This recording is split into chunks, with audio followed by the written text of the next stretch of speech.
திராவிட எதிர்ப்பு பேசக்கூடியவங்களுக்கு திராவிடம் தமிழ் சொல்லா, அல்லது திராவிடம் தமிழர்களை ஏன் ஏற்றுக்கணும், தெலுங்கை ஏற்றுக்கிட்டானா, கன்னடம் ஏற்றுக்கிட்டானா, மலையாளி ஏற்றுக்கிட்டானா அப்படிங்கிற ஒரு வாதத்தை வைக்கிறாங்க. நீங்கள் வந்தேரிகள் அப்படின்னு சொல்லிட்டு நிறுத்தலை, நீங்கள் ஆரியர்கள்னாரு. நீங்கள் ஆரியர்கள், நாங்கள் திராவிடர்கள், இந்த மண்ணின் பூர்வகுடிகள் திராவிடர்கள் நாங்கள் தான், நீங்கள் யார் எங்களை ரூல் பண்ணுறதுக்குன்னு அவர் பயங்கரமாக பேசினார். ஹிந்தி மட்டும்தான், நாங்கள் மைத்திலின்னு சொல்லக்கூடாது, தாய்மொழி மைத்திலின்னு சொன்னால் அவர் சொல்கிறார் சுற்றுவாங்க அப்படிங்கிறார். சுடுவாங்களோ சுட மாட்டாங்களோ நமக்கு தெரியாது, அவர் சொல்கிறார் மைத்திலின்னு சொல்லக்கூடாது, ஹிந்தின்னு தான் சொல்லணும், அப்படி சொன்னால் எங்கள் நாங்கள் அங்கே வாழ முடியாது அப்படின்னு. இதே நம்ம ஊரில் இருக்கக்கூடிய டீ கடையில் வேலை செய்கிற ஒரு பீகாரி இங்கே இருக்கார். இந்தியாவில் யாருக்குமே தாய்மொழி இல்லை. அப்போ எப்படி இந்தி ஒரு மொழி வந்தது, எவ்வளோ பேர் எப்படி ஹிந்தி பேசிகிட்டு இருக்கான்னா, இந்திக்கு ஒரு வரலாறு இருக்குது. இங்கே உள்ள பார்ப்பனர்கள் என்ன பண்ணுறாங்கன்னா, அந்த 40% இந்திய மொழிகளும் 60% அரபியும் கலந்திருந்ததை 60% சமஸ்கிருதமும் வட இந்திய மொழிகளையும் ஒரு 30-40% அரபியும் வச்சு அதிகப்படியான சமஸ்கிருதத்தை கலந்து இவனுங்க உருவாக்கின மொழி தான் இந்தி. மொழியில் அறிஞர்கள் என்ன சொல்கிறாங்கன்னா, ஒரு மொழி என்பது அதிகபட்சம் ஒரு 500 கிலோமீட்டர் வரைக்கும் தான் ஒரு மொழி ஒரு பகுதியில் இருக்கிறவங்க இன்னொரு பகுதியில் இருக்கிறவங்க புரிஞ்சிக்க முடியும். சமஸ்கிருத மொழியிலையோ சமஸ்கிருதம் சார்ந்த கிளை மொழிகள்லையோ அது இல்லை. அது எதில் இருக்குன்னா முழுக்க ஐரோப்பிய நாடுகளுடைய மொழியோடு ஒத்து இருக்காது. இந்திய நிலத்தன்மைக்கேற்ப உள்ள மொழிகள் திராவிட மொழிகள் தான் அப்படின்னு மொழியியலறிஞர்கள் உறுதிப்படுத்துகிறாங்க. எழுத்து ஒன்று வந்ததுனால அது வேறு மொழியாக மாறின காரணத்தினால அவன் வேற இனம் அல்லது வேற மொழி சார்ந்தவன் மாற முடியுமா? அப்போது மொழி மாறினால் இனம் மாறிடுமா அப்படின்னு ஒரு கேள்வி இருக்குது. சுத்தமாக தமிழ் பேசுவான் நம்மளை மாதிரி. யார்? மார்வாடி. ரங்கராஜ் பாண்டே கூட அதுக்கு ஒரு சான்று, எச்ராஜாலாம் அதுக்கு சான்று இல்லையா? அப்போ அவங்களாம் தமிழர்களாக மாறிடுவாங்கன்னா சீமானுடைய கணக்குப்படி பார்த்தா எச்ராஜா பேரறிஞர். தாலி கட்ட மாட்டாங்க. இங்கே தாலி புனிதம் வெங்காயம் வெள்ளை பூண்டுலாம் நம்ம இங்கே பயங்கரமாக சினிமாவில் பார்த்து நம்ம தாலிக்கான இதெல்லாம் தெரிஞ்சு வச்சுருக்கோம். வட இந்தியர்கள்கிட்ட நம்ம கட்டுற மாதிரி மஞ்ச கயிற்றுல தாலி கட்டுற அந்த பழக்கம் இல்லை. அதிகபட்சம் அவங்க அந்த கருகமணி மாதிரி ஒரு இதை போட்டிருப்பாங்க. சீன மொழி இருக்கு இல்லையா, சீன மொழி இருக்கு இல்லையா, நமக்கு எல்லாருக்குமே தெரியும் சீனாவில் சீன மொழி பேசுவாங்க அப்படின்னு தான் நம்ம நினச்சிட்ருக்கோம். சீனாவில் பேசக்கூடிய மொழிக்கு சீன மொழின்னு பேர் இல்லை, அது நாம் வச்ச பேர். மாண்ட்ரியன் அப்படிங்கிறது தான் அந்த மொழிக்கு பேர். மாண்ட்ரியன் நாடுன்னு நம்ம சொல்லலை, அது நான் மொழி பேசும்போது அடுத்து அதை சொல்லலான்னு நினச்சேன். அது சீன மொழி தான். இங்கிலீஷ் இருக்கு இல்லையா, இங்கிலீஷுக்கு நாம் வச்ச பேர் ஆங்கிலம். ஆனால் அது அவனுக்கு தெரியாது. இங்கிலீஷ்காரனுக்கு தெரியுமா நம்மளுக்கு ஆங்கிலேயன்னு ஒரு பேர் இருக்குது, நம்மளை ஆங்கிலேயன்னு கூப்பிடுவாங்க, அங்கே ஆங்கிலம்னு சொல்லுவாங்க நம்ம மொழியை அப்படின்னு அவனுக்கு தெரியுமான்னு தெரில. ஆனால் நாம் ஒரு பேர் வச்சுருக்கோம் அவனுக்கு, ஆங்கிலம், ஆங்கிலேயன் அப்படின்னு. இது மாதிரி தமிழுக்கு அவங்களுக்கு வாயில் வச்சு, இப்போ தூத்துக்குடின்னு ஒரு ஊர் இருக்கு இல்லையா, இதை ஆங்கிலேயர்கள் எப்படி அங்கே தூத்துக்குடி இதில் போய் பார்த்தீங்கன்னா டூட்டுக்கொரின்னு அப்படின்னு போட்டிருப்பாங்க. சங்ககிரி இருக்குல்ல, நம்ம சங்ககிரியை சாங்கிரி அப்படின்னு இன்றைக்கி வரைக்கும் பேருந்தில் பார்த்தீங்கன்னா அதை சங்ககிரின்னு தெளிவாக இங்கிலீஷில் இருக்க, தமிழ் தெளிவாக இருக்கும். இங்கிலீஷில் போய் பார்த்தீங்கன்னா சாங்கிரின்னு தான் இருக்கும். மயில் கல்லில் பார்த்தீங்கன்னா சாங்கிரின்னு தான் இருக்கும். திருவனந்தபுரம் இருக்குல்ல, திருவனந்தபுரம்னு ஆங்கிலேயனுக்கு உச்சரிக்க வராது, ட்ரிவேண்ட்ரம் அப்படின்னா. திருச்சிராப்பள்ளி இருக்குல்ல, திருச்சிராப்பள்ளி, திருச்சி. இன்றைக்கி போய் நீங்கள் கூகுள் மேப் அடிச்சிங்கன்னா திருச்சிராப்பள்ளின்னு அடிச்சிங்கன்னா வரும், திருச்சின்னு அடிச்சிங்கன்னா வரும். இது மாதிரி அவனுடைய உச்சரிப்புக்கு அவனுக்கு எப்படி இந்த தமிழை உச்சரிக்க முடிஞ்சதோ அப்படி ஒவ்வொருத்தரும் வெவ்வேறு மாதிரி உச்சரித்தான்.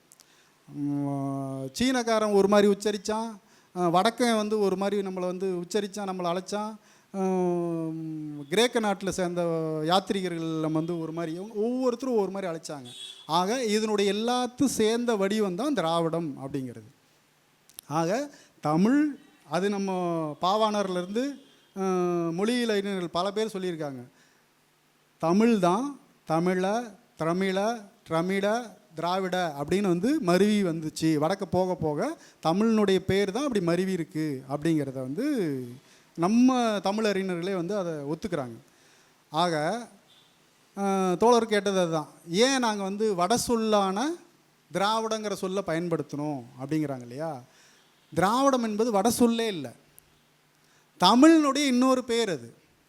நான் சொன்னல, ஆங்கிலேயனுக்கு வெள்ளைக்காரது இங்கிலீஷ்காரனுக்கு நம்ம எப்படி ஆங்கிலேயன்னு பேர் வச்சோமோ அது மாதிரி நமக்கு அவனுக்கு வச்ச பேர் திராவிடம், அவ்வளோதான். ஒரு ஒரு மனிதனுக்கு வந்து வீட்டில் ஒரு பேர், வெளியில் ஒரு பேர் கூட இருக்கும். வீட்டில் போனால் செல்லமாக ஒரு பேர் கூப்பிடுவான், வெளியில் வேற ஒரு பேர் அறிமுகமாக இருப்பாங்க. அந்த மாதிரி தமிழர்கள் வெளி உலகத்துக்கு அறிமுகமானது திராவிடங்கிற அந்த பேரில் அறிமுகமாக இருக்காங்க, அவ்வளோதான். ஆக இந்த மாதிரி வந்து இன்றைய சூழலில் இவங்களுக்கு திராவிட எதிர்ப்பு பேசக்கூடியவங்களுக்கு திராவிடம் தமிழ் சொல்லா, அல்லது திராவிடம் வந்து தமிழர்களை ஏன் ஏற்றுக்கணும், தெலுங்கை ஏற்றுக்கிட்டானா, கன்னடம் ஏற்றுக்கிட்டானா, மலையாளி ஏற்றுக்கிட்டானா அப்படிங்கிற ஒரு வாதத்தை வந்து வைக்கிறாங்க. திராவிட பல்கலைக்கழகம், திராவிட யூனிவர்சிட்டி அப்படின்னு ஒன்று இருக்குது. நிறைய பேருக்கு தெரிஞ்சிருக்கும், தெரியாதவங்களும் யோசிச்சு பாருங்கள். தமிழ்நாட்டில் இருக்கா திராவிட யூனிவர்சிட்டி? இல்லை. ஆந்திராவில் கர்நாடகா, தமிழ்நாடு, கேரளா கர்நாடகா, ஆந்திரா, தமிழ்நாடு பார்டரில் ஆந்திர முதலமைச்சராக இருந்த சந்திரபாபு நாயுடு திராவிட விஸ்வவித்யாலயாங்கிற பேரில், திராவிட யூனிவர்சிட்டிங்கிற பேரில் வந்து அங்கே நிறுவனவர் தெலுங்கு தேசம் பார்ட்டியினுடைய தலைவராக இருக்கக்கூடிய சந்திரபாபு நாயுடு. எங்கே இருக்குன்னா ஆந்திராவில் இருக்குது. நாம் இவ்வளோ பெரிய திராவிட கட்சி, திராவிட இயக்கங்கள் எல்லாம் இருக்கிற தமிழ்நாட்டில் கூட நம்ம ஒரு திராவிட யூனிவர்சிட்டி வைக்கணுங்கிற எண்ணமும் நமக்கு வரல. அப்படி ஒன்று செய்யணுங்கிற எண்ணமே நமக்கு யாருக்கும் தோணலை. ஆனால் அவங்களுக்கு தோணியிருக்கு. அப்போ அவங்க வந்து ஏன் அதை திராவிட யூனிவர்சிட்டின்னு வைக்கலாம், தெலுங்கு யூனிவர்சிட்டின்னு வச்சுருக்கலாமே, நம்ம இங்கே தமிழ் பல்கலைக்கழகம் வச்சுருக்கிறோமே. இல்லை, மாநில அரசு. ஏன் தமிழ் பல்கலைக்கழகம் வச்ச மாதிரி அவங்க தெலுங்கு பல்கலைக்கழகம் வச்சுருக்கலாம்ல. ஏன் திராவிட யூனிவர்சிட்டி வைக்கிறாங்கன்னா, இவங்க வெளி உலகத்தையே கண்ணு திறந்து பார்க்குறதே கிடையாது யாரும். காங்கிரஸ் தலைவராக இருக்கக்கூடிய மல்லிகார்ஜுன கார்கே பாராளுமன்றத்தில் அத்வானியும் பிஜேபி மோடியையும் எதிர்த்து ஒரு சில ஆண்டுகளுக்கு முன்பு ஒரு யூடியூப்பில் போய் பார்த்தீங்கன்னா இருக்கும், அவர் பேசியிருக்கார். என்ன பேசியிருக்காருன்னா, நீங்கள் யார் எங்களை ரூல் பண்ணுறதுக்கு, யார் ஆர்எஸ்எஸ்ஸையும் பிஜேபியும் பார்த்து கேட்குறாரு, நீங்கள் யார் எங்களை ஆட்சி செய்கிறதுக்கு, நாங்கள் இந்த மண்ணின் பூர்வ குடிகள், நாங்கள் கன்னடர்னு அவர் சொல்லலை. இதுதான் முக்கியமானது. நாங்கள் கன்னடர் அப்படின்னு அவர் சொல்லலை, நாங்கள் திராவிடர், நாங்கள் திராவிடியன், இந்த மண்ணினுடைய பூர்வ குடிகள், நீங்கள் வந்தேரிகள் அப்படின்னார் அவர். பேசினவர் ஒரு எம்பி கிடையாது, இது காங்கிரஸ் கமிட்டியினுடைய அகில இந்திய தலைவர். நீங்கள் வந்தேரிகள் அப்படின்னு சொல்லிட்டு நிறுத்தலை, நீங்கள் ஆரியர்கள்னாரு. நீங்கள் ஆரியர்கள், நாங்கள் திராவிடர்கள், இந்த மண்ணின் பூர்வ குடிகள் திராவிடர்கள் நாங்கள் தான், நீங்கள் யார் எங்களை ரூல் பண்ணுறதுக்குன்னு அவர் பயங்கரமாக வந்து பேசினார். இதை பேசினது ஒரு கன்னடர். அதுக்காக அங்கே இந்த கன்னடனும் வந்து நீ எப்படி கன்னடன் சொல்லாமல் திராவிடன் சொன்ன அப்படின்னு நாங்கள் யாரும் கேட்கல. ஏன்னா கர்நாடகாவில் இருக்கக்கூடிய மொழியியல் அறிஞர்கள் எல்லாருமே வந்து நிறைய நூல்கள் எழுதியிருக்காங்க. அந்த நூல்களில் நாமெல்லாம் திராவிடர்கள் தான் அவங்க வந்து பல முறை எழுதியிருக்காங்க. அதெல்லாம் இவங்க யாரும் பார்க்குறதே கிடையாது. அதே மாதிரி ஆந்திராவில் இருக்கக்கூடிய நிறைய மொழியியல் அறிஞர்கள் அங்கே இன்னைக்கு வரைக்கும் இதே போல் பல மொழியியல் கூட்டங்களை வந்து நடத்திட்டு இருக்காங்க.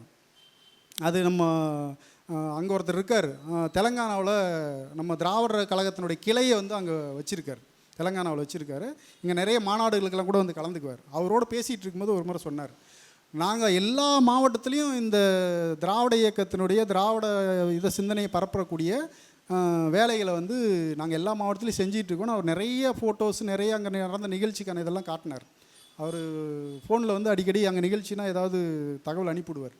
அப்போது அங்கேயும் வந்து இந்த தெலுங்கில் யூடியூப்பில் கூட பாட்டு பார்த்துருப்பீங்க, பெரியாரை பற்றி ஒரு தெலுங்கு பாட்டெல்லாம் கூட இருக்கும். அதெல்லாம் அவங்க பண்ணது தான். அவரே கன்னடத்தில் அதே மாதிரி ஒரு பாட்டு இருக்குது, மலையாளத்தில் பாட்டு இருக்குது, பெரியார் திராவிடத்தை பற்றிய பாட்டு இருக்குது. இது எல்லாமே வந்து அங்கே நடந்துக்கிட்டு தான் இருக்குது. அதெல்லாம் இவங்க தெரிஞ்சிக்கிறதில்ல. தமிழ்நாட்டில் மட்டும்தான் திராவிடர் பேசுகிறாங்க, திராவிடன்னு சொல்கிறாங்க, நாங்கள் மட்டும்தான் திராவிடமா அப்படின்னா இல்லை.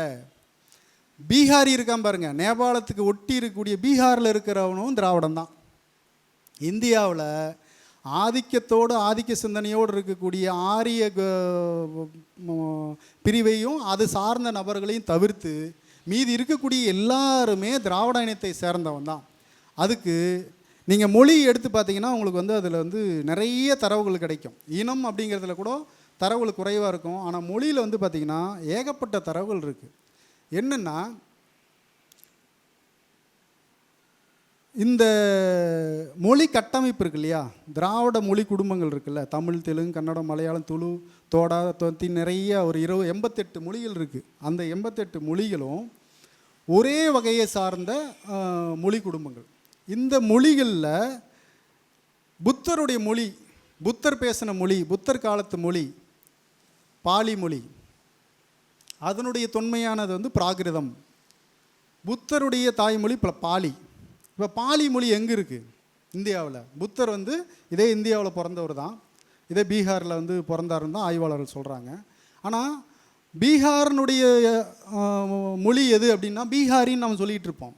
பீகாரினுடைய மொழி பீகாரி, குஜராத்தினுடைய மொழி குஜராத்தி, ஒரியாவினுடைய மொழி ஒரியா அப்படின்னு நம்ம நினச்சிட்டு இருப்போம்ல. அதில் பாதி தப்பு. நமக்கு தமிழ்நாட்டினுடைய மொழி தமிழுங்கிற மாதிரி பீகாரினுடைய மொழி பீகாரியாக இருக்கும் அப்படின்னு நம்மளாம் நினச்சிக்கிறோம். ஆனால் கிடையாது. பீகாரினுடைய மொழி போஜ்புரி, மைத்திலி. இதுதான் பீகாரில் இருக்கக்கூடிய அதிக மக்கள் பேசக்கூடிய மொழி. அது நிறைய மொழிகள் இருக்குது, இன்னும் சின்ன சின்ன மொழிகள் நிறையா இருக்குது. அதிக மக்கள், பெரும்பான்மை மக்கள் பேசக்கூடிய மொழி போஜ்புரியும் மைத்திலியும் தான். இந்த மொழி அங்கே ஆட்சி மொழியாக இல்லை. நீங்கள் யூடியூப்பில் போய் பார்த்தீங்கன்னா போஜ்புரி சாங்ஸ் அப்படின்னு போட்டிங்கன்னா போஜ்புரி டான்ஸ் எல்லாம் ஆடி சில படங்கள் கூட இருக்குது போஜ்புரி மொழியில். ஆனால் அந்த மொழி அங்கே ஆட்சி மொழியாக இல்லை. இங்கே நம்ம பகலவனுக்கு தெரியும், இங்கே ஒரு ஹோட்டலில் ஒருத்தர் வேலை செய்கிறாரு, ஒரு தம்பி பீகார்காரர். அவர் வந்து அவருடைய மொழி வந்து மைத்திலி, அவர் தாய்மொழி. அவர்கிட்ட பேசிகிட்டு இருக்கும்போது, டீ கடையில் பேசிகிட்டு இருக்கும்போது அவர் சொல்லுவார், அப்புறம் மைத்திலினா உங்கள் மொழி நீங்கள் அங்கே இதெல்லாம் படிக்கிறது இதெல்லாம் இருக்கலாம், படிக்கிறதெல்லாம் பள்ளிக்கூடத்திலலாம் இல்லை, ஹிந்தி மட்டும்தான், நாங்கள் மைத்திலின்னு சொல்லக்கூடாது, தாய்மொழி மைத்திலின்னு சொன்னால் அவர் சொல்கிறார் சுற்றுவாங்க அப்படிங்கிறார். சுடுவாங்களோ சுட மாட்டாங்களோ நமக்கு தெரியாது. அவர் சொல்கிறார் மைத்திலின்னு சொல்லக்கூடாது, ஹிந்தின்னு தான் சொல்லணும், அப்படி சொன்னால் எங்கள் வந்து நாங்கள் அங்கே வாழ முடியாது அப்படின்னு. இதே நம்ம ஊரில் இருக்கக்கூடிய டீ கடையில் வேலை செய்கிற ஒரு பீகாரி வந்து இங்கே இருக்கார். அப்போ அங்கே எப்படி பண்ணி வச்சுருக்கானுங்கன்னா, அவங்க சொந்த தாய்மொழி. இங்கே நாம் புரிஞ்சிக்க வேண்டியது, இங்கே இந்தியாவில் இந்தி யாருக்குமே தாய்மொழி கிடையாது. நிறைய நம்ம வந்து தெரிஞ்சிக்காமே இருக்கிறது, தப்பாக தெரிஞ்சு வச்சுருக்கிறது என்னென்னா, ஏதோ வடக்கு இருக்கிறவங்களுக்கான மொழி இந்தி, நிறைய ஒரு 4-5 ஸ்டேட் இந்திக்காரங்க இருக்கிறாங்க, இங்கே வர்றவங்களாம் இந்திக்காரன் அப்படின்னு நமக்கு ஒரு பிம்பம் இருக்குல்ல, அது உண்மை இல்லை. இந்தி இந்தியாவில் யாருக்குமே தாய்மொழி இல்லை. அப்போ எப்படி இந்தி ஒரு மொழி வந்தது? எவ்வளோ பேர் எப்படி இந்தி பேசிகிட்டு இருக்கான்னா, இந்திக்கு ஒரு வரலாறு இருக்குது. முகலாயர்கள் வந்து இங்கே இந்தியாவுக்குள்ள ஒரு 700-800 ஆண்டுகளுக்கு முன்பு இங்கே வந்து அவங்க டெல்லி தலைநகராக கொண்டு வடக்க பெரும்பகுதியை வந்து அவங்க ஆட்சி கட்டுப்பாட்டில் வந்து வச்சு ஆட்சி செய்கிறாங்க. ஆட்சி செய்யும் போது கிட்டத்தட்ட இந்தியாவில் மொத்தம் எத்தனை மொழி இருக்குன்னா 3372 மொழி இருக்குது இன்றைக்கி நிலவரத்தில். அதாவது கணக்கு எடுத்தது மட்டும் இந்தியாவில். உலகத்தில் 7100 சொச்ச மொழி இருக்குது உலகம் முழுவதும், கணக்கு எடுத்தது மட்டும். இன்னும் நிறைய மொழி இருக்கலாம் விடுபட்டு, அவங்களே சொல்கிறாங்க நிறைய வந்து விடுபட்ட மொழிகள் இருக்குது அப்படின்னு சொல்கிறாங்க. கிட்டத்தட்ட உலகம் முழுவதும் ஒரு 10,000 மொழி இருக்க வாய்ப்பு இருக்குது. இந்தியாவில் வந்து ஒரு 4000 மொழிகள் வந்து இருக்க வாய்ப்பு இருக்குது. அந்த மொழிகளில் இந்தின்னு ஒரு மொழி கிடையாது. 1700 சில்லறையில் கொல்கத்தா தலைநகராக கொண்டு இந்தியாவை வர்த்தகம் செஞ்சுக்கிட்டு இருந்த ஆங்கிலேயர்கள் வந்து ஒரு நோட்டு வந்து ஒன்று வெளியிடுறாங்க. அதில் இந்தி மொழி கிடையாது. இது ஒரு 10 மொழி இருக்குது, ஆனால் இந்தி கிடையாது. அப்போது ஆமாம், இந்தி மொழி கிடையாது. அதை நான் அந்த நோட்டு இதை கூட போய் எடுத்து வச்சுருக்கேன். அப்போது இந்தி மொழி எப்போ தான் உருவாச்சு அப்படின்னா 800 தொடக்கத்தில் தான் இந்தி மொழிக்கான எழுத்து வடிவம் வந்து உருவாக்குறாங்க. ஏன் இந்தி மொழி வந்து யார் உருவாக்குனான்னா அது ஒரு ஆங்கிலேயர் தான் உருவாக்குறாரு. சரி, இந்த இந்தி மொழி இங்கே உருவாக்க வேண்டிய தேவை ஏற்பட்டதுன்னா அதுக்கு ஒரு 700 வருஷம் வரலாறு இருக்குது. முகலாயர்கள் வந்து ஆட்சி செய்யும் போது கிட்டத்தட்ட பலாயிரம் மொழிகள் வந்து வட இந்தியா முழுவதும் பேசிகிட்டு இருக்கிற போது சின்ன சின்ன குழுவாக சில ஆயிரம் பேர்லாம் ஒரு மொழி பேசிகிட்டு இருக்கிறான். இங்கே எப்படி நரிக்குறவர்கள் ஒரு மொழி, ஒவ்வொரு மொழி பேசுகிறாங்களோ அந்த மாதிரி எழுத்து வடிவம் இல்லாத மொழி, எழுத்து வடிவம் உள்ள மொழின்னு நிறைய மொழிகள் வட இந்தியா முழுவதும் பேசுகிறாங்க.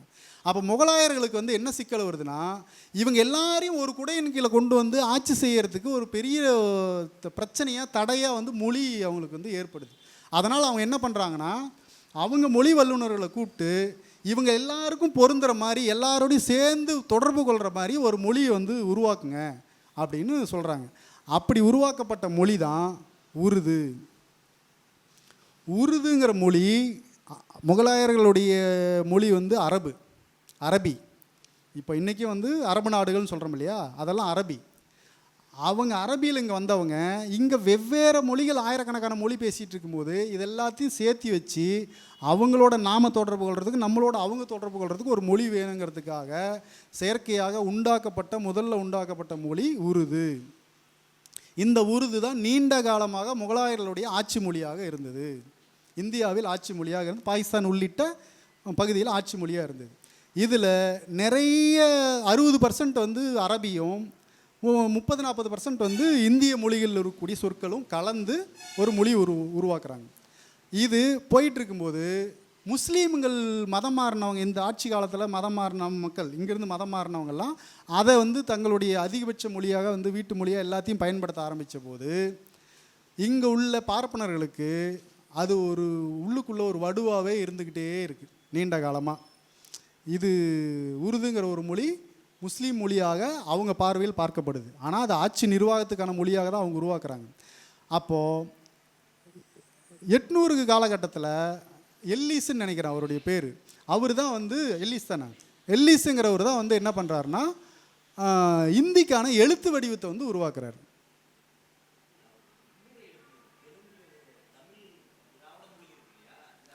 சாரி அவர் இல்லை. அப்போது ஒரு ஆங்கிலேய அதிகாரி, நான் அதை எடுத்து வச்சுருக்கேன், அவர் வந்து என்ன பண்ணுறாருன்னா இந்திக்கான எழுத்தை வந்து உருவாக்குறார். உருவாக்கி இந்த உருது இருக்கு இல்லையா, உருது அப்படிங்கிறது அரபி எழுத்து வடிவத்தில் எழுதுனா அது உருது. இவர் உருவாக்கின எழுத்து வடிவத்துக்கு பேர் இவனுங்க என்ன வச்சானுங்கன்னா தேவநாகரி லிபின்னு வச்சானுங்க. இந்திக்கான எழுத்து வடிவத்துக்கான பேர் வந்து தேவநாகரி லிபி. நம்ம தமிழ் மொழியை வந்து என்ன சொன்னானுங்க, பிராமி எழுத்து வகைன்னு சொல்கிறானுங்க. பிராமிங்கிறதுக்கு என்னடா மீனிங்னு சொன்னால் பிரம்மனால் உண்டாக்கப்பட்டது அப்படின்னு ஒன்று சொல்கிறானுங்க. அதனால் நாம் அதை வந்து பிராமின்னு நாம் வந்து சொல்லக்கூடாது, நாம் அதை தமிழின்னு சொல்லலாம். இன்னும் ஆரியர்கள் உள்ளே வரவே கூடாதுன்னு சொன்னால் திராவிட லிப்பின்னு சொல்லலாம். அவன் சொல்கிற மாதிரி பிராமி லிப்பின்னு சொல்கிறத வந்து நாம் தமிழின்னு சொல்லலாம், அதுதான் சரியான பேர். இல்லை அது இன்னும் பாதுகாப்பு வேணும்னா அதை திராவிட லிப்பின்னு கூட நம்ம வந்து சொல்லலாம். அவன் எப்படி தேவநாகரி லிப்பின்னு சொல்கிறானோ நம்ம திராவிட லிப்பின்னு சொல்லுவோம். தமிழ், தெலுங்கு, கன்னடம், மலையாளம் இதெல்லாம் எழுத்து வடிவத்தை நம்ம எப்படி சொல்லுவோம் அப்படின்னு வந்து நான் சொல்கிறேன். அப்போது இந்த இந்தி வந்து அவன் எழுத்து வடிவம் கொடுத்த பிறகு இங்கே உள்ள பார்ப்பனர்கள் என்ன பண்ணுறாங்கன்னா அந்த 40% இந்திய மொழிகளும் 60% அரபியும் கலந்திருந்ததை வந்து 60% சமஸ்கிருதமும் வட இந்திய மொழிகளையும் ஒரு 30-40% அரபியும் வந்து வச்சு அதிகப்படியான சமஸ்கிருதத்தை கலந்து இவனுங்க வந்து உருவாக்கின மொழி தான் இந்தி. இது ஒரு 200 ஆண்டுகள் கூட இதுக்கான வரலாறு கிடையாது. ஆக இப்போ யோசித்து பார்த்தீங்கன்னா உங்களுக்கு புரியும், இப்படி செயற்கையாக உண்டாக்கப்பட்ட மொழி வந்து யாருக்கு தாய்மொழியாக இருக்க முடியாது.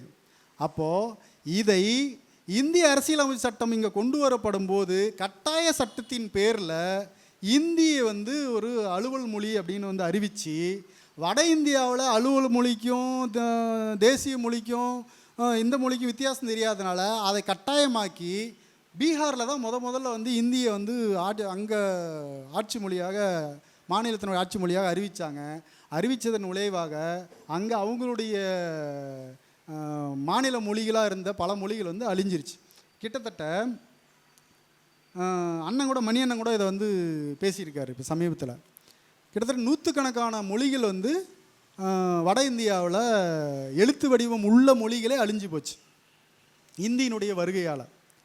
தென்னிந்தியாவில் மட்டும்தான் இந்தியினுடைய தாக்கத்தால் இன்னும் எந்த பெரிய மொழிகளும் வந்து அழியலை. சிறு சிறு மொழிகள் நிறைய அழிஞ்சிருக்கு. ஆனால் பெரிய மொழிகளாக இருக்கக்கூடிய இந்த மொழிகள் வந்து அழியாமல் இருக்குது வந்து இங்கே மட்டும்தான். அங்கே வந்து நிறைய மொழிகள் வந்து அழிஞ்சு போச்சு. ஆக இதனுடைய தொடர்ச்சியாக தான் அவர் என்ன பண்ணுறாங்கன்னா, சமஸ்கிருதத்தை நேரடியாக திணிக்கும்போது அது அவனுக்கு வேறு வேறு சிக்கலை நிர்வாக சிக்கலை உருவாக்கும். சமஸ்கிருதத்தில் வந்து உங்களால் உரையாட முடியாது, பெரும்பான்மை மக்களை உரையாட வச்சிட முடியாது. சமஸ்கிருதத்தில் நீங்கள் வந்து கோப்புகளை வந்து பண்ண முடியாது. ஏன்னா சமஸ்கிருதத்துக்கு இருக்கக்கூடிய எழுத்து வடிவமே இந்த இந்தி எழுத்து வடிவம் தான். அதுக்குன்னு தனி எழுத்து வடிவம் கிடையாது, சமஸ்கிருதத்துக்கு கிடையாது. ஆக இவன் இந்தி வருவதும் சமஸ்கிருதம் வருவதும் ரெண்டும் ஒன்று தான். அப்படிங்கிறதுனால முதல் கட்டமாக இந்தி அப்படிங்கிறத வந்து கொடுத்துட்டு அடுத்து வந்து சமஸ்கிருதத்தை உள்ளே கொண்டு வர்றது தான் அவனுடைய திட்டம். இப்போது நம்ம மொழி அப்படின்னு பார்க்கும்போது நம்மளுடைய இந்தியாவினுடைய இருக்கக்கூடிய மொழிகளில் ரொம்ப பழமையான மொழி அப்படின்னா அது வந்து தமிழ். 1800 வருடங்களுக்கு முன்பு தான் வந்து தெலுங்கு உருவாச்சின்னு சொல்கிறாங்க. ஒரு 1600 வருஷத்துக்கு முன்னே தான் கன்னடம் உருவாச்சுங்கிறாங்க. மலையாளம் வந்து ஒரு 600-650 வருஷம் தான் ஆச்சு உருவாகி அப்படிங்கிறாங்க. இப்போது தமிழ் இலக்கியங்களில் குறிஞ்சி, முல்லை, நெய்தல், பாலைன்னு சொல்லிட்டு ஒரு 5 திணைகளை வந்து குறிப்பிடுறாங்க இல்லையா. இந்த 5 திணைகளில் பாலைன்னு ஒரு திணை இல்லை. தமிழ்நாட்டில் பாலைவனம் எங்கே இருக்குது? இந்த 5 திணைகள் இருக்கு இல்லையா, இந்த 5 திணைகளை பாலைங்கிறது தமிழ்நாட்டில் இல்லை. அப்போ இல்லாத ஒன்று எப்படி வந்து நம்ம முன்னோர்கள் வந்து குறிப்பிட்டிருப்பாங்க அப்படின்னு ஒரு கேள்வி வந்து எழுது இல்லையா. அதுக்கு நம்ம சங்க இலக்கியத்திலேயே அதுக்கு வந்து ஒரு சான்று சொல்கிறாங்க. என்ன சொல்கிறாங்கன்னா, மருவிய மொழி பேசும் மக்கள் இருக்கக்கூடிய பகுதின்னு சொல்கிறாங்க. அது அந்த அந்த இதை வந்து நம்ம இதில் குறிப்பிடுறாங்க. எந்த பகுதின்னு சொல்லி குறிப்பிடுறாங்கன்னா, இன்னைக்கு கடப்பா இருக்குது பார்த்தீங்களா. அதாவது கடப்பா எங்கே இருக்குன்னா திருப்பதிக்கு மேலே அந்த பக்கம் இருக்குது கடப்பா. கடப்பா பார்த்திங்கன்னா ஒரு வறண்ட பகுதி. அந்த கடப்பா கிரானைட் கல்லாம் எடுக்கிறாங்க, அதெல்லாம் வந்து அங்கேருந்து எடுக்கிறாங்க. அது வந்து பாலைவனம் மாதிரி தான் இருக்கும். இங்கே கண்ணு கெட்டின தூரம் வரைக்கும் எதுவுமே இருக்காது, மரம் செடி கொடி எதுவுமே இருக்காது, வெறும் இதாக தான் இருக்கும். இதுதான் ராமநாதபுரத்தை விட மோசமாக இருக்காங்க. ராமநாதபுரத்தோட மோசமாக இருக்குது. ராமநாதபுரத்துலையாவது ஒரு 6 மாதத்துக்கு தண்ணி வரும், விவசாயம் பண்ணுவாங்க, எல்லாம் பண்ணுவாங்களாம், எதுவுமே கிடையாது.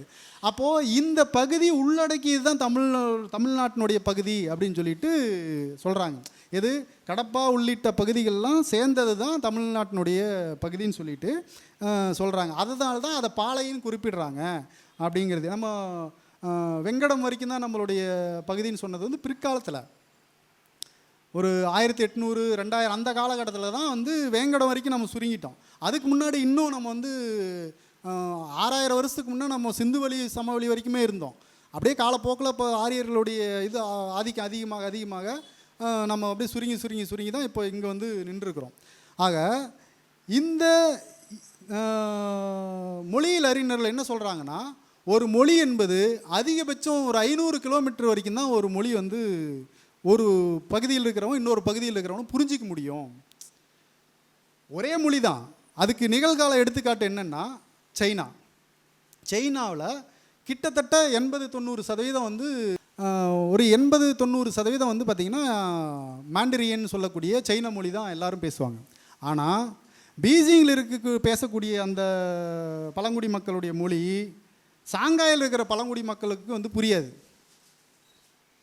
ஏன்னா மொழியியல் அறிஞர்கள் என்ன சொல்கிறான்னா, 500 கிலோமீட்டர் அதிகம். ஒரு மொழி ஒரு மக்கள் எளிமையாக புரிந்து கொள்வதுங்கிறது 500 கிலோமீட்டர் அதிகம். அதுக்கப்புறம் அந்த மொழியினுடைய அந்த மண்ணினுடைய தன்மைக்கேற்ப அதனுடைய சொற்கள் மாறுபடும், அதனுடைய பேசுகிற விதம் மாறுபடும். இப்போது நீங்கள் ஆங்கிலேயர்கள் வந்து பார்த்திங்கன்னா நம்மளை மாதிரி உரக்க பேச மாட்டாங்க. அவங்களுடைய மொழியை வந்து வெறும் அப்படியே ரொம்ப உதட்ட அதிகமாக விரிக்காமல் ரொம்ப குறைவாக அப்படி பேசுகிற மாதிரி தான் இருக்கும். ஏன்னா அவன் குளிர் பிரதேசத்தில் இருக்கிறதுனால அந்த மண்ணினுடைய தன்மை அந்த மொழியில் இருக்கும். ஒரு மொழி என்பது வெறுமனே மொழி மட்டும் கிடையாது, அதுக்குள்ளே அந்த மண்ணினுடைய எல்லா தன்மைகளும் அந்த மொழியில் அடங்கியிருக்கும். அதனால தான் நம்ம இந்திய இந்த நிலப்பரப்பினுடைய தன்மை தான் நம்ம திராவிட மொழி குடும்பங்களில் இருக்குதுன்னு மொழியியல் அறிஞர் சொல்கிறாங்க. சமஸ்கிருதத்தில் அது இல்லை. இந்திய நிலப்பரப்புக்கான அந்த தன்மை இருக்கு இல்லையா, இந்த தன்மை சமஸ்கிருத மொழியிலையோ சமஸ்கிருதம் சார்ந்த கிளை மொழிகள்லையோ அது இல்லை. அது எதில் இருக்குன்னா முழுக்க முழுக்க ஐரோப்பிய நாடுகளுடைய மொழியோடு ஒத்து இருக்காது. ஏன்னா சமஸ்கிருதம் வந்து வெறும் இந்த சத்தம் தான் அதிகமாக இருக்கும், இஸ்ஸு சத்தம் தான் அதிகமாக இருக்கும். ஆனால் தமிழ் அப்படி இல்லை. தமிழில் இஸ்ஸு சத்தமே இருக்காது. தமிழ் தனித்தனி சொற்களாக உச்சரிக்கிற மாதிரி இருக்கும். தெலுங்கும் தனித்தனி சொற்களாக உச்சரிக்கிற மாதிரி தான் பெரும்பாலும் இருக்கும். கன்னடமும் அதே மாதிரி தான் இருக்கும். மலையாளம் பார்த்திங்கன்னா கொஞ்சம் அந்த இது கலந்துருக்கும். ஏன்னா அது மலைப்பகுதி, மலையக மக்கள் பேசுகிற பகுதிங்கிறதுனால அதில் வந்து அந்த கொஞ்சம் இது கலந்துருக்கும். ஆக இந்திய நிலத்தன்மைக்கேற்ப உள்ள மொழிகள் திராவிட மொழிகள் தான் அப்படின்னு மொழியியலாளர்கள் வந்து உறுதிப்படுத்துகிறாங்க. சமஸ்கிருதம் என்பது இந்திய நிலத்துக்கான மொழி அல்ல, இது இங்கே தோன்றி இருக்க வாய்ப்பே இல்லைங்கிறத அவங்க வந்து உறுதிப்படுத்துகிறாங்க. அதனால தான் அது மத்திய ஆசிய கண்டமான ஐரோப்பியா பகுதியில் ஈரான் ஈராக் பகுதிகளில் இருக்கக்கூடிய ஒரு மொழி குடும்பத்தை சார்ந்தது. அதனால தான் இந்தோ ஐரோப்பிய மொழிங்கிறாங்க. அதை சமஸ்கிருதம் எந்த மொழி குடும்பத்தை சார்ந்ததுன்னா இந்தோ ஐரோப்பிய மொழி குடும்பத்தை சார்ந்தது அப்படின்னு சொல்கிறாங்க. தமிழ் வந்து திராவிட மொழி குடும்பத்தை சார்ந்தது அப்படிங்கிறாங்க. அதில் மூத்த மொழி தமிழ் மொழி தான். ஆக இப்போ நமக்கு தெலுங்கர் வேற இனம், தமிழர் வேற இனம், மலையாளி வேற இனம், கன்னடன் வேற இனம், துளு வேற இனம் அப்படிங்கிற ஒரு ஒரு ஒரு பரப்புரை இங்கே நடந்துகிட்ருக்கு இல்லையா. இது நாம் வந்து சின்னதாக ஒரு சின்ன ஒரு ஆய்வு மட்டும் பண்ணுவோம். இப்போது 650 ஆண்டுகளுக்கு முன்பு மலையாளங்கிற ஒரு மொழிக்கு எழுத்து கண்டுபிடிக்கிறாங்க. அந்த எழுத்து கண்டுபிடிக்கிறதுக்கு முன்னாடி அந்த மொழி என்ன மொழியாக இருந்திருக்கும்?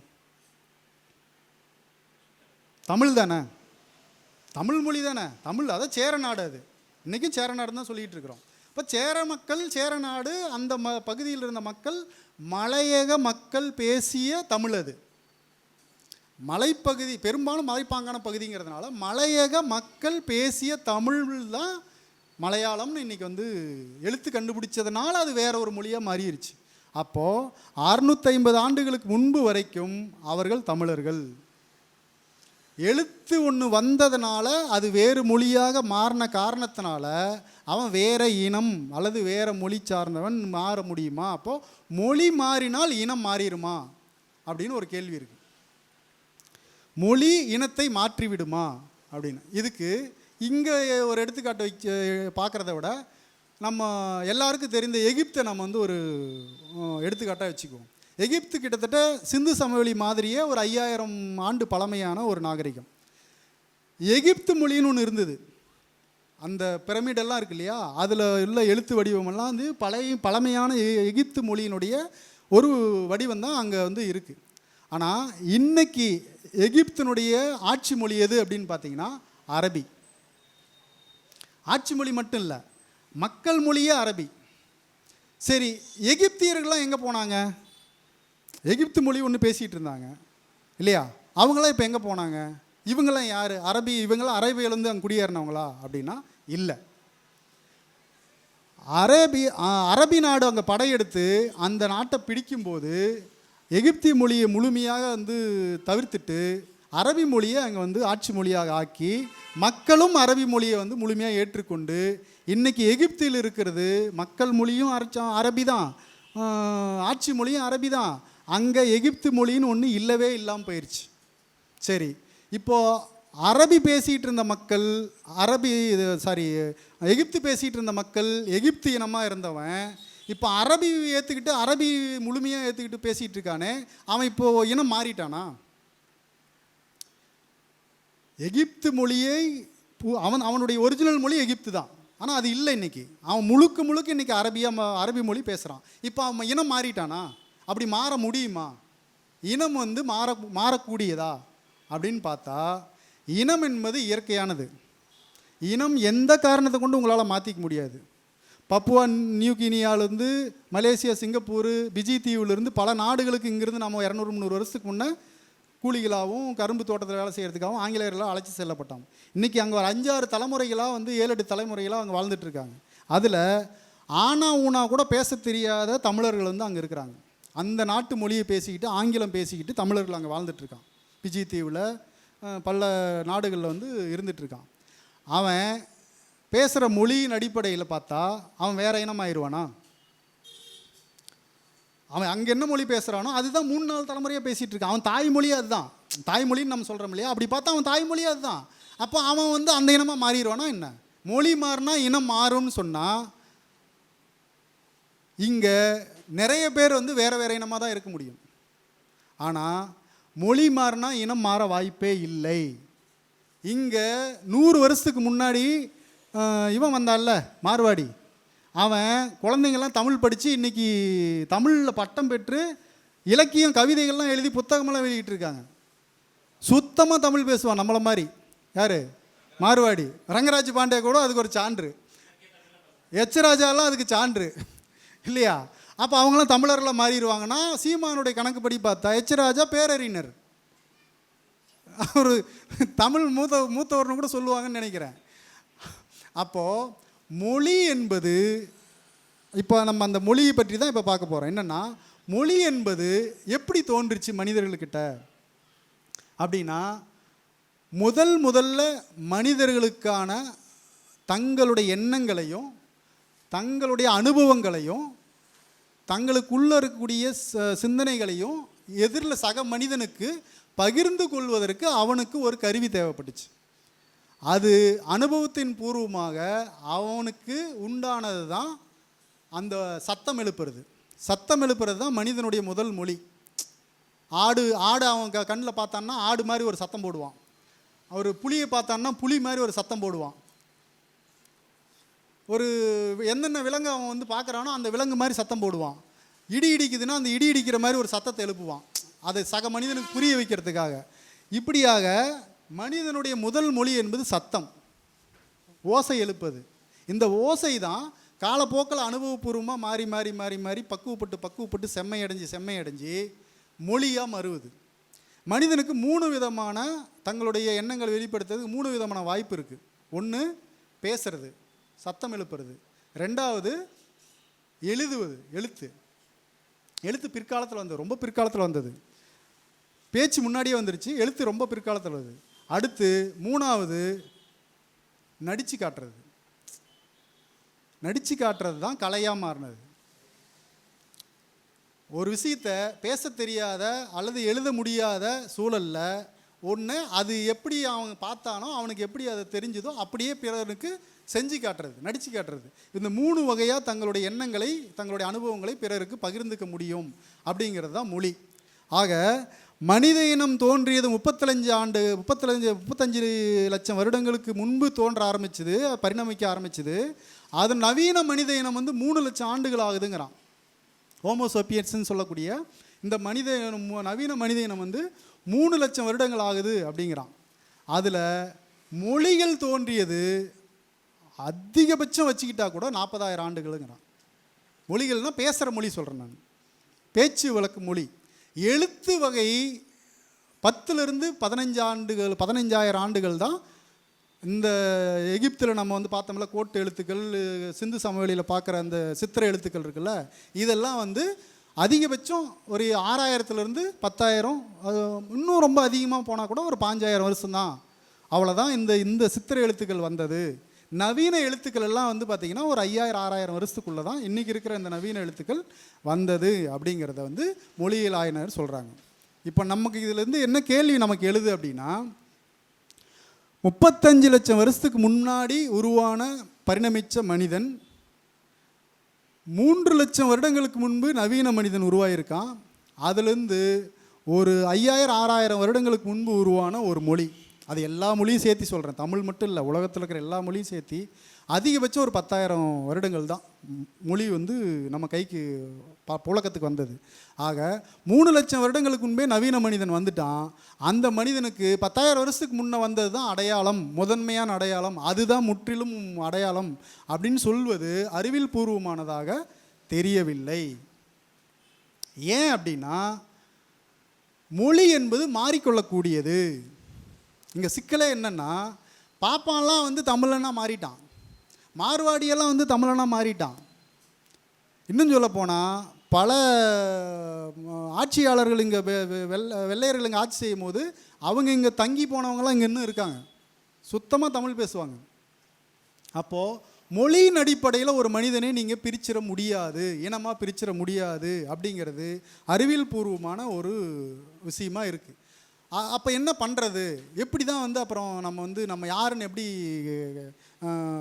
பிரித்து பார்க்குறது அப்படின்னு நமக்கு வந்து ஒரு கேள்வி எழும்.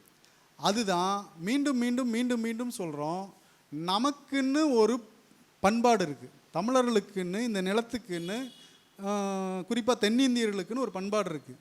நீங்கள் கன்னடனுக்கும் தெலுங்கனுக்கும் பெரிய வேறுபாடை நீங்கள் எதுலேயுமே பார்த்துட முடியாது. கன்னடம் தெலுங்கு தமிழனுக்கும் நீங்கள் பெரிய வேறுபாடை பார்த்துட முடியாது. மலையாளிக்கு மட்டும் நமக்கு லைட்டாக ஒரு சின்ன சின்ன வேறுபாடுகள் இருக்கும். என்ன காரணம்னா அதிகபட்சமான வந்து வெளிநாட்டவர்கள் அவரோட வந்து கலந்தாங்க. அது உடல் தோற்றத்துலேயும் சரி அவங்களுடைய இதுலேயும் சரி நாங்கள் பார்த்தீங்கன்னா கொஞ்சம் வேறுபாடுகள் இருக்கும். அதுக்கு காரணம் வந்து நிறைய கலப்பு வந்து கேரளாவில் அது வந்து நிகழ்ந்தது. ஆனால் கர்நாடகாவிலேயோ ஆந்திராவிலேயோ தமிழ்நாட்டிலேயோ அப்படியான கலப்புகள் வந்து பெரிதாக நிகழல. இதே நீங்கள் வந்து கோவாவில் பார்த்தீங்கன்னா அது தெரியும், கேரளா மாதிரியே கோவாவும் உங்களுக்கு அந்த கலப்பு அதிகமாக இருக்கும். அங்கேயும் பார்த்தீங்கன்னா அதிகமான கலப்பு ஏற்பட்டிருக்கும். மற்றபடி இங்கே வந்து நமக்கு உணவு முறையிலையோ உடைகள்லையோ அல்லது நம்ம பண்பாட்டு முறையிலையோ திருமண சடங்குகள்லையோ இந்த மாதிரியான விஷயங்களில் பெரிய மாறுபாடு வந்து நமக்கு இருக்காது. இதை ஏன் எப்படி நான் சொல்கிறேன் அப்படின்னா, வட இந்தியாவில் இருக்கக்கூடிய மார்வாடிகளுடைய பெண்கள் ஈரோட்டில் நீங்கள் போய் பார்த்தீங்கன்னா தெரியும், அவங்க உடை உடுத்துகிற விதமே வேறையாக இருக்கும், சேலை கட்டுற விதமே வேறையாக இருக்கும். தாலி கட்ட மாட்டாங்க. இங்கே தாலி புனிதம் வெங்காயம் வெள்ளை பூண்டுலாம் நம்ம இங்கே பயங்கரமாக சினிமாவில் பார்த்து நம்ம தாலிக்கான இதெல்லாம் தெரிஞ்சு வச்சுருக்கோம். வட இந்தியர்கள்கிட்ட நம்ம கட்டுற மாதிரி மஞ்ச கயிற்றில் தாலி கட்டுற அந்த பழக்கம் இல்லை. அதிகபட்சம் அவங்க வந்து அந்த கருகமணி மாதிரி ஒரு இதை வந்து போட்டிருப்பாங்க.